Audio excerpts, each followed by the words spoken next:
Magandang gabi po sa inyong lahat mga igan. Dito po tayo ngayon sa Karamuan Public Market dito sa may covered court ng Barangay Sulnupan. So kung makapansin po ninyo, yung mga tao po dito ay naghahanda ng kanilang mga paninda. Kasi bukas po ay market day na naman, araw po ng linggo. So ngayon po nagpe-prepare sila ng kanilang mga paninda. So yan yung makapansin nyo mga igan, yung mga paninda na kanilang mga dala-dala. Tulad po nito ay ito po ay kamote na 30 pesos daw po yung kilo.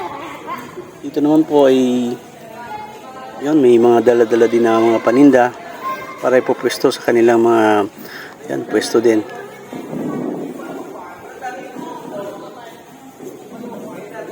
So yan mga igan ang kalagayan po dito.